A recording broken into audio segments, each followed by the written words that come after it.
Yeah, I think what it means is we're all part of the same community. It's about, staying positive and not like bashing each other. And, we all deal with the same different bullshit in different ways. And it's like we just need to be kinder to each other and to be mindful that, people are all going through it. And let's just be nicer to each other and stop being so divisive. And even in our city, it's a fantastic city. You see the media talk about how fucked up shit is here. And yeah, we got some issues and we'll fix them. And it's still a fantastically wonderful place to live. And if you take yourself out of that negative mindset for just a minute, you will notice how fucking cool this place is. Like, go for a walk, get out there, see it. Yes, you'll pass things that aren't that cool, but you'll also pass 10 other things that are fucking amazing. And start noticing the good things. And if you want to bitch about the bad things, maybe roll your fucking sleeves up and do something about it, or get involved in a way that you can and contribute. Don't be a taker. Fucking contribute.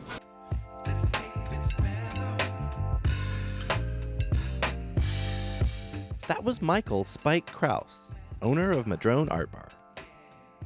I'm Jeff, and this is Storied San Francisco, a podcast all about the artists, activists, and small businesses that make this city unique. This will be the last episode of Season 6 of Storied San Francisco. I timed this two-parter about Spike and Madron for the end of the season for several reasons. Over the last several years, Madron has become one of my happiest places in the city.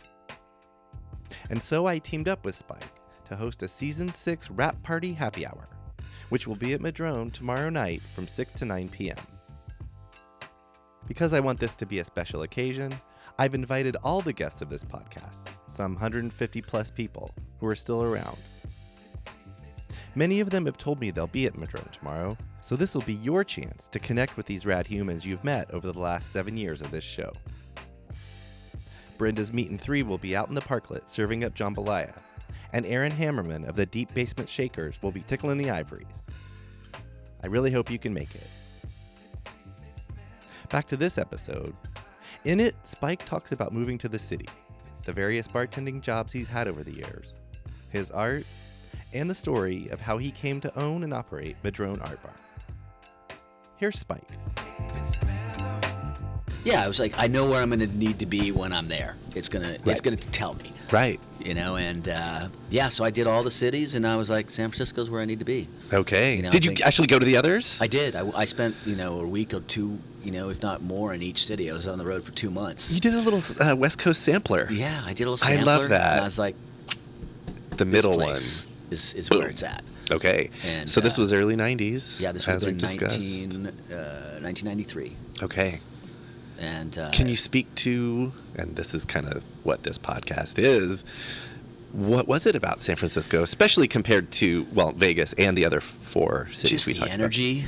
The energy, the feeling that you belonged, the creative draw. And at that time, I didn't know what it was, but it was unparalleled to any of the other cities that I visited. Yeah. And I felt it. Yeah. And I was like, this is where I want to be. This is where I want to, figure this shit out. And I still didn't know what my shit was. Yep. I was like, okay, what do I do? So I just landed here, and I was like, all right. I had $600 to my name, and it was a place where you could come with $600 to your name and actually figure out how to live here, and that was great. I mean, I rented a room in somebody's basement. I think it was like $325 a month. I figured out, okay, what do I do for a job? Immediately, I went over to San Francisco Golf Club, and I was like, hey, you guys need a caddy? And I got in their caddy program. Okay. Did that for a minute, while I was trying to figure out what other jobs I could do. I saw an ad in the newspaper. Remember those kids? Yeah, and it was for a creative assistant for an advertising agency. Okay. So I'm like, okay, let's go see. So I rolled into the interview. And the interview was, all the kids were from design schools or ad schools, and they had their portfolios. And I rolled in with painted golf balls and comics. Yes. And I love it. And I was like, okay. And so the guy who owned the agency, he was in his 60s at the time. John McDaniels, and he was famous for doing the "Pardon me, do you have any Grey Poupon?" Oh, yeah. So that was one of his ads. Okay. He was kind of an ad legend. Yeah, and very he was iconic. looking for somebody young to work with him on some of their younger clients that he didn't know the lingo to. You know, a lot of it was like sports related, or we had different clients, like a sporting goods company, Easton Sports. We did stuff for a segment of Nike. University of California, Berkeley, because the other name on the door was Sproul. So there was like a Berkeley connection. Okay. So I rolled in, and he's like, "What's with the comics?" And I'm like, this is kind of what I want to do. I kind of want to make some comics and figure out how to do this. And he's like, I always wanted to be a comic. I got into advertising, and we just clicked. And so I got the job, and I got to work with this guy for, 2 years. And I loved it. He was fantastic. And he's based here in the city. He was based here in the city. He's no longer there. Was he here when he did Grey Poupon? I think he was. I'm pretty sure he was. Pardon me. And there was a big ad, like the whole 70s ad scene was like a lot of it was out of this area. Okay. Or New York, and they would go back and forth. Right. You worked there a couple years. So I worked there with him for a couple years, and he was great. And one of the great things, like the differences in eras, is like, okay, he'd be like, Michael, make an appointment at North Beach Restaurant. I want the same table in the corner. We're going to go to lunch. Every Friday we would go to lunch there. Fuck yeah. And you'd like the 3 martini lunches and the bottles of wines. Yes. And we would stay there until 4 or 5 o'clock. Yeah. Finally, the agency gets bought. Okay. And so they were trying to it forced him into retirement. And this New York agency buys the agency, and they take me to breakfast at the Palace Hotel, and the guy's trying to wine and dine me. Yeah. And he's like, well, the clients like you, and they want you to stay. And I'm like, great. But I could see he was forcing John out. In this breakfast, he really talked poorly of John. Yeah. And I was like, and I'm a fiercely loyal person, and I believe in that. And I was like, dude, you're kind of being a dick. Yeah. So... and they offered me more money, and it was suddenly I was like, oh, I'm in this creative role of an agency that's I'm rising pretty fast, and the clients like me, and so then some of the clients were like, we don't like this guy, maybe you start an agency. And I'm like, I'm not starting an agency. It's okay. I'm like, well, what's my, and he's like, well, you get a good chunk of money, and I was like, well, I'll take the money. So I'm like, I took the money, and then I was like, all right, what's next? And so then I went to Paris. And I spent a year in Paris, and I kind of just drew comics. Oh, shit. And took language classes. This is like 96 or so? 96, 96, okay. Maybe 95, would have been 95. And my dad's like, you should buy one of those, because at this time, we had a loft south of Market, a bunch of friends, and it was a 4,000 square foot loft on 2nd and Harrison that cost us $2,000 a month. It was, and we'd have ragers there. Yeah. And then they were building the clock tower across the street, and he's like, you should buy one of those lofts. Back then they were like $180,000 or $200,000. He goes, that's a good investment. And I was like, fuck that, I'm going to Paris. Okay. A better investment for me. Right. And so I did that. And while I was there, I drew some comics, and I started thinking, what's the path? Like, how do I do this? Were you selling your comics, Mike? I was trying to. Okay. I would do... Like as little zines or something? No, I mean, I was trying to do, a syndicated comic. Right. So I had a comic strip at the time called Man vs. Woman. Okay. And I was trying to submit it to, by times Tribune Media and all the different things. And I actually got through a process with Tribune Media. Okay. Through a lot of selection process. Didn't get selected, but it was a cool process to go through. Right. And I do some single panel gags, and so then I was like, when I decided to do that, I was like, okay, I'm going back to San Francisco, and I'm gonna root it down. That's where I'm gonna live. That's where I want to be. Put down anchor to bring the Navy back into it. I'm dropping anchor. Okay. So figuring that out, I was like, okay, I'll come back to San Francisco and do the comics, and I went back to bartending. Okay. And that was the simplest way to have my days free, to make art, and to get some money in my pocket at night. Live comfortably back then? Back then, yeah. Yeah. Totally. Can you name drop? Was it just one place, or where did you bartend? I worked everywhere. I think the first place I actually got a job was Restaurante Echo, which was off South Park, because I was over in that neighborhood. Yeah, yeah. And that was like a daytime place. I would do some daytime stuff there. I would work at, then I opened up Lulu's restaurant. I did some stint at Bruno's.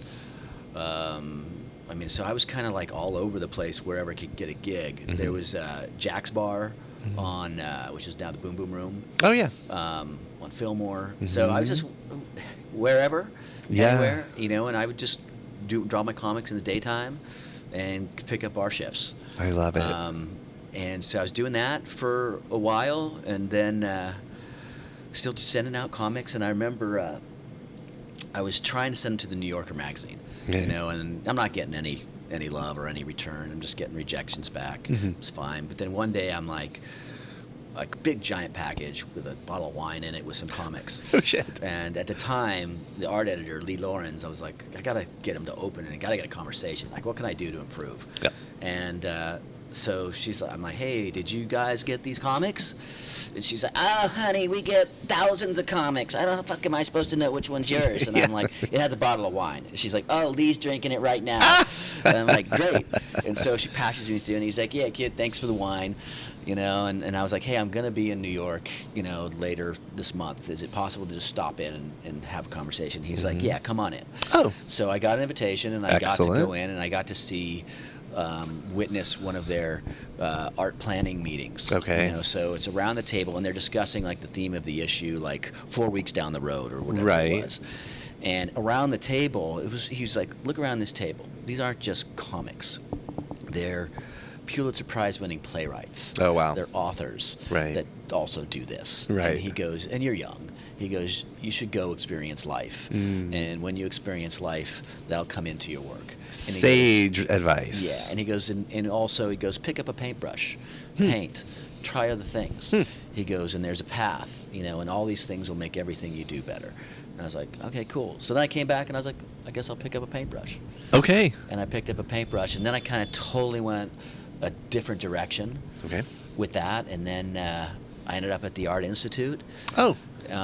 Doing their master's program. For masters, in painting. And so I did that. I struggled with it for a while. I will say RIP, Art Institute. Damn straight. I don't care that someone bought it. Anyway, okay. Yeah. So did you actually get an MFA from there? Or? I did not. Okay. No, I did not finish. But you went. I went. And you had that's an experience. Yeah, and I had great connections to the painting professors and teachers that I kept. Yep. They still have to this day. Right, nice. And once I figured out that I had that, it wasn't so much about me getting a degree. It was more about the experience and the things I was picking up. Hell yeah. And so I did it, and I loved it, and I was still just kind of bartending. And at the time, there's these two separate paths. I've got this art thing going on one path, and I've got this bar thing going on another half. And I remember the first bar that I got involved with from a conceptual standpoint was the Boom Boom Room. Okay. And that would have been in 1997. Okay. And Alex Andreas and his family, he was bartending there. And John Lee Hooker used to come in there all the time, and he would just pop in and play and stuff. And so Alex was like, hey, I'm going to get this bar.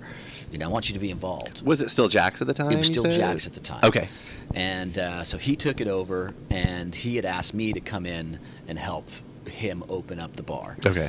And when we walked in day one, it was just a gutted shell. Okay. So it was so much fun because it still looks exactly the same it was designed. Right. And at that point, it was trying to recreate what that classic Fillmore juke joint was like. Yep. And that was the idea, that was the concept, and to really hit home on making it authentic. And people from the neighborhood would bring in like pictures of all the old places. Yes. So the canopy that hangs from the ceiling with the vinyl and the circles is basically ripped right off of a photograph that one of these old clubs had.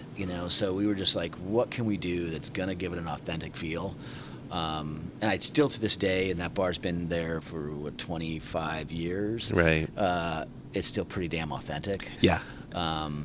So if I just showed up and maybe I knew the history of the Fillmore, I would have thought it had been from that era. Yes, and that was the I would idea. have without digging into it. Yeah. So job well done. Thank you. And so there, I got to meet like Oscar Myers, for example, who's still playing here, and he used to do Tuesday night at the Boom Boom Room, and now he does Tuesday night here. So that's a 25-year relationship Amazing. with somebody who's dear to my heart. But Yeah. all the musicians that would come in there and play, it was a pretty cool experience, and after 3 years of that, I was like, okay, enough of this, I'm going to go. And that's when I did the Art Institute, actually. Oh, okay. So it would have been 2000 or 1999. I was like, I got to go back this path. So I went back that path. But I still was on both paths the whole time, and at that point I started bartending at Tunnel Top. I did Tony Nick's. I did the Paragon by the ballpark. So I was all over the place. I do 2 nights here, 2 nights there, 2 nights there. Just bartending. At that time, I didn't want to manage Right. or do anything. I was just focusing on the art, and I was just bartending. Okay. And I had a new baby on the way, and so Was that your first? It was my first. Okay. And so at some point, I decided, and I was doing okay with the painting. People were buying paintings and stuff, but I was like, okay, I'm not really making enough money to have a child, so what do I kind of do? And I was like, well, if I ever manage anything again, I'm going to manage my own spot. And I didn't want to manage for anybody else. And so then it was just like, how do I make this happen? And I kissed a lot of frogs. I tried for 5 years to get a place. I didn't have money, so I had to have people who would invest or believe in me. So it was like, the hard part was, you can go out and do places, but if you don't have the money, what's the point? You can't realistically make it happen. Right. So I was like, okay, I've got to figure out a path to do this.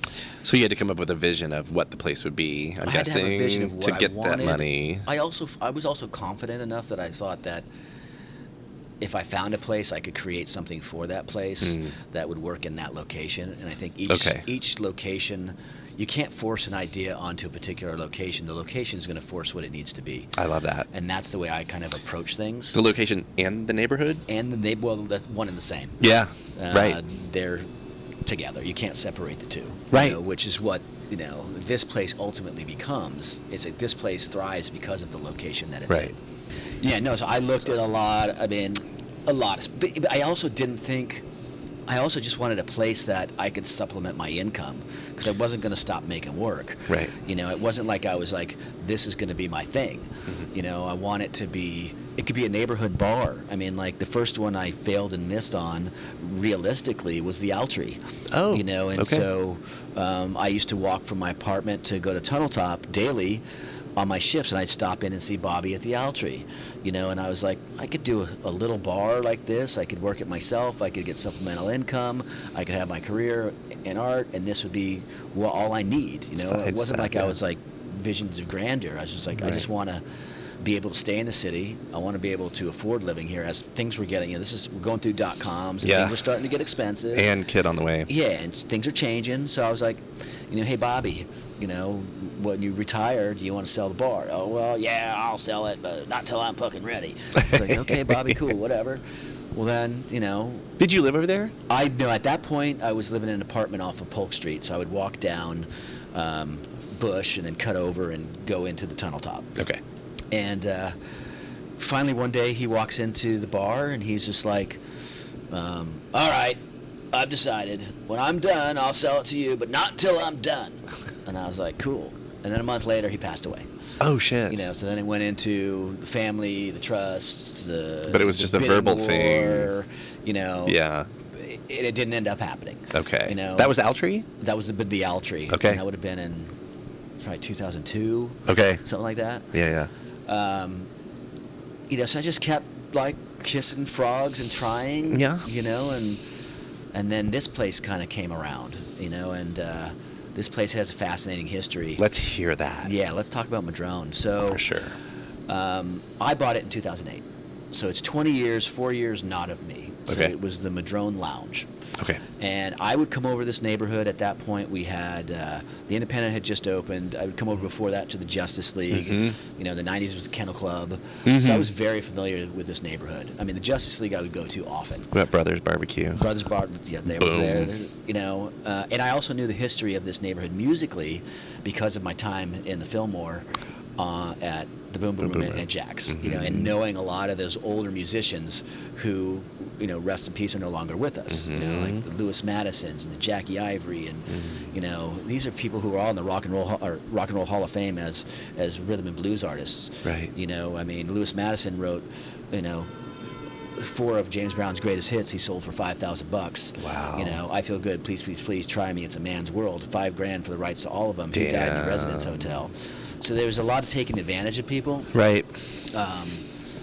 You know, but knowing the history of this neighborhood, I always loved this area. Yeah. And I also knew the bar here when it was the lounge because of Layla, because she was an Art Institute student. Okay. You know, She ran it, or she ran it. She opened it. So this was going to be. This building's fascinating. It's 1886. It's an old pharmacy. It was damaged in the '89 quake, and then it needed repairs. And then the Burger King took over and was going to have a 30-year lease here. Oh shit. And the neighbors were like, "Fuck that!" No, so yeah. they fought, you know, like hell Good. to get this place not to be a Burger King. Okay. And they were successful. Yeah. And that opened the opportunity for somebody to move a liquor license in. Okay. And Layla was that person. So Okay. Kudos to her, and you know, the courage to go through that fight. Totally. And she did it. You know, she didn't have the expertise in running a place. You know, and I think, you know, it's not always, you can't be a part of the party all the time. You gotta run a business. Yeah, you gotta clean up and get ready for the next day. Exactly. And Yeah. So it's like people who have done this a long time, it becomes something you're like, it's a business, you Right. know, and you gotta run it that way. Yeah. So I think it was cool and it was a party, but then she started to realize, like, holy shit, the party's over, and I don't want to do this anymore. And so she was like, you know, I don't really want to do this anymore. And Had you been bartending here, or just I had not been bartending. just coming to I the would place just come, sometimes? check Yeah, it yeah. out. I knew it. Yeah. And you know, and to be honest, I wouldn't have gotten a start if it wasn't for, you know, her terms, her generosity. You know, I think she wanted somebody who had a similar vision. You know, so she had the art on the wall, very different in how she operated and what the place visually looked. You know, but it was a similar concept. And like for me, for art, I was like, well, this is exactly, the space is big enough to do exactly what I want to do. And I didn't have money to change the name. I didn't have money to go through a closure. I didn't have money for a rebuild. Yeah. I didn't have that kind of coin. You know, so. But you could change the, what is it? Change the clothes, change the furniture. Yes. Everything was here, and you one could at a just time. redress. So, You could redress. So I redress the remember, place. Yeah. You know, first I was like, I didn't have the money. It was too expensive. And I was like, I'm sorry, Layla, I can't afford this business. And I was really disappointed, you know. And then, so I figured it wasn't going to happen. This is 08? This would have been 08. Okay. And I'm like, this isn't even a possibility. And, you know, so I was like, oh, whatever. And then I remember my father passed away, and I was driving through Joshua Tree, coming back from Vegas. And I had just gotten a cell phone, and my cell phone rang, and I was like, oh, shit, this is weird. You know, and she's like, hey, you know, I'm going to list the bar tomorrow, you know, but if you're interested, maybe we could work out an arrangement. And I was like, I'm definitely fucking interested, you know. And so she could have sold it for more money on the open market to any operator, you know. But I think the first big, like, nice lucky strike was her saying, I'm willing to sell it to you because I know that this baby that I created, and she put a lot of love and effort into this, is going to be, you know, fostered and taken to the next level. She wanted you to have it. I absolutely if think there so. was a way. I absolutely think so. And there was a way. Without, you know, the way we structured it, it would have never happened. Right. You know, but then I still had to come up with a shit ton of money. I had to call, you know, people in Vegas. Hey, you gonna invest in this bar? Well, I gotta fly up and look at it. And I'm like, you don't have fucking time to fly up and look at it. Either you say you believe in me, you're in, or I'm going on to the next call. I can't do it. Okay, goodbye. Next call. One of those calls was to Ludovic Rossinet, who was the full owner of the Tunnel Top at that time. Okay. And a dear friend of mine. And because I had worked, you know, for him, and he saw, like, this guy is going to put in the time and effort. And, you know, I was like, I need this money in the bank tomorrow. And he's like, I got you. Oh, shit. Yeah. So awesome. It happened. And then we went into contract. And then I think from that point on, I was like, I'm just going to go in there. And I had no intention of closing. I wasn't firing people. I was like, I'm going to go in and operate it very differently, and there's going to be some people who aren't going to want to, jump on board. And they can, if they don't want to jump on board, they can, they take themselves out of the equation. Right. But I came in, and as a customer from that point all the time, I waited in line to see what the experience of the door staff would be like. I got drinks. I saw all the flaws, the way the bar was set up, how it didn't function. The DJ booth on this side made it impossible to get a drink because everybody was dancing in front of the bar. Right. There was a lot of feng shui issues, like the bathrooms in the front, they should be in the back. Just these weird things that you're like, okay, I got to address this stuff over time. But my plan was, I'm going to address it long term, so we waited, and then I'm in Barack Obama. 08? This is 08, and Barack Obama had just been, elected. Won the election, and the street fucking goes off. Yep. And that was the first, like, I'm in the right spot. Yes. I'm absolutely in the right spot. Fuck and yeah. I remember that night like it was yesterday. Yep. Just the energy and the diversity and this is fucking fantastic. And so I was like, excellent. So then we come in and we start working. We get after it. And it's just like, okay, nobody's losing a shift. Here's what's going to happen. And I remember we had a staff meeting to announce that this is the owner and Ludovic, myself, and these guys are coming in. They're taking over. And all the customers like, fuck, I knew it. Or the bartender's like, fuck, I knew it. I knew it. I knew it. Or, you're the guy. Oh, shit. And some of them who gave me really bad service were like, oh, shit. Oh, no. Yeah. Oh, fuck, I fucked up. But I got still, the same family of door guys. Okay. Have been with me ever since. Amazing. And now it's like we've got the children of those same door guys are working So cool. for us. So it's like there's a family that stems from the front door to upstairs to me. Generations. That's It's a generation. so awesome. And was the stage always there? No, I did that. I switched it. And so what I did is I gave up a shift. I told everybody, you're going to miss a shift. I'll be the bar back tomorrow. I'll be the door guy on Wednesday. I'll be a bartender here. I'll do the sound on this day. I'll switch it around, and I got to experience like everybody's job, and then from there I could make changes.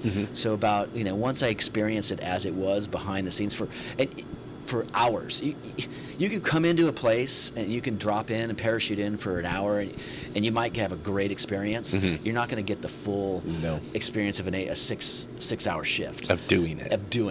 because the variables, and you got different people you're dealing with. So you really got to experience a full shift to understand what a place is about, and then each shift could be different. Each night could be different.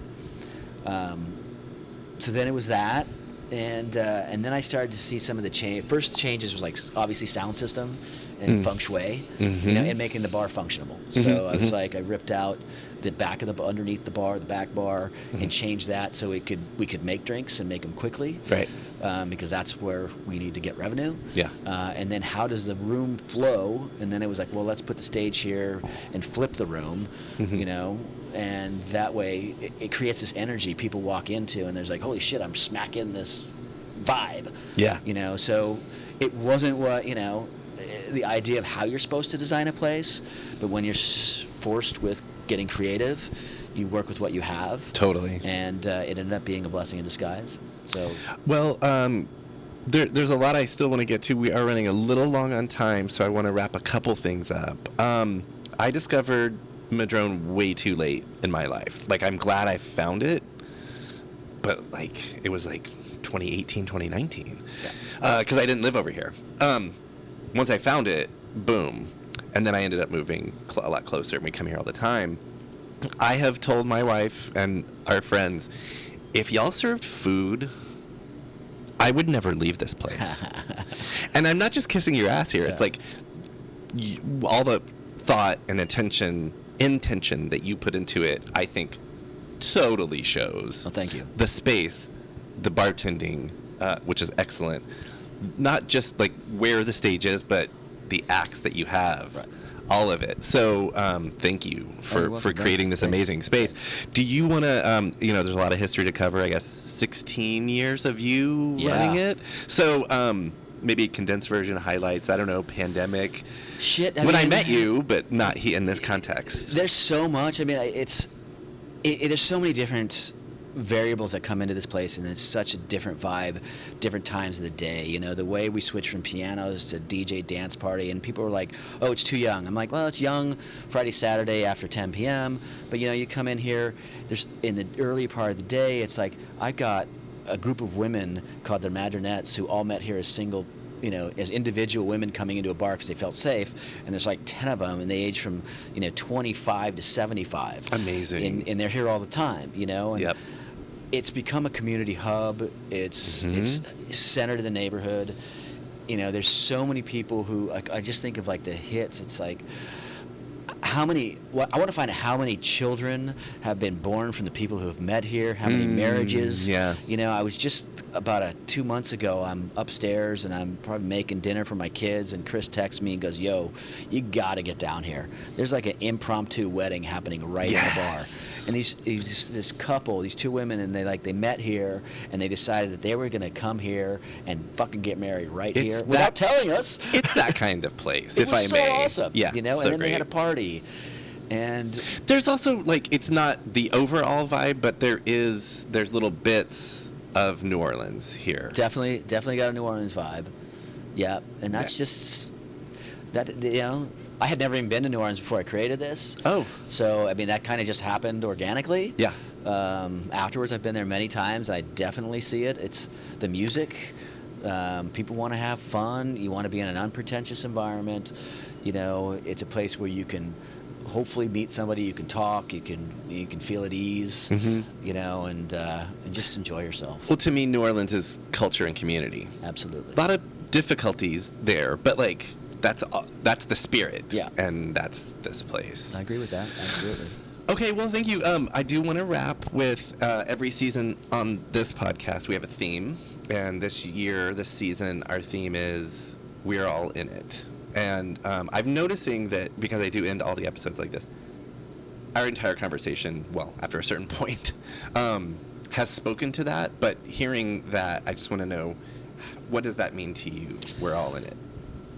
I think what it means is we're all part of the same community. It's about, you know, staying positive and not like bashing each other. And, you know, we all deal with the same different bullshit in different ways. And it's like we just need to be kinder to each other and to be mindful that, you know, people are all going through it. And let's just be nicer to each other and stop being so divisive, you know. And even in our city, it's a fantastic city. You see the media talk about how fucked up shit is here. And yeah, we got some issues, and we'll fix them. And it's still a fantastically wonderful place to live.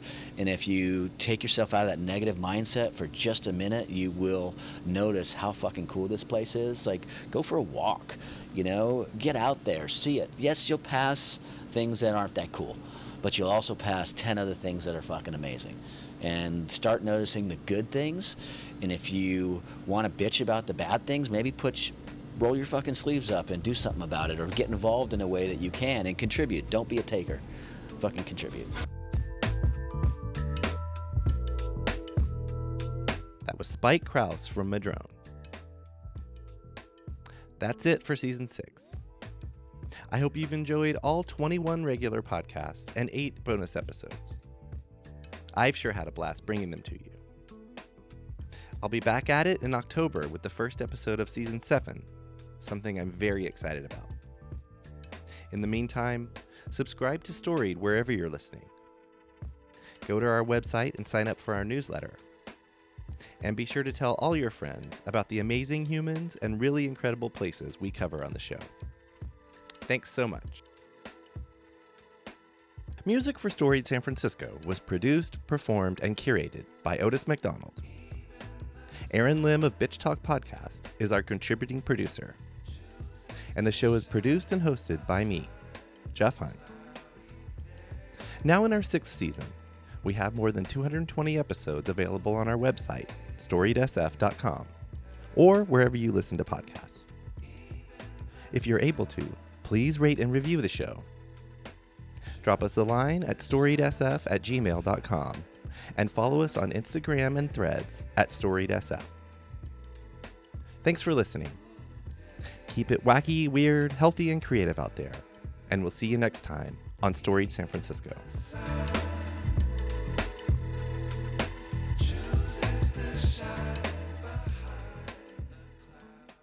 We acknowledge and respect the first humans of the unceded land we call San Francisco, the Ramaytush Ohlone. We condemn the genocide of these and other tribes across the Western Hemisphere. We honor their legacy and history, and we support rematriation and sovereignty efforts. This podcast is a proud member of the BFF.FM podcast network. Learn more at podcast.bff.fm. BFF.FM, best frequencies forever.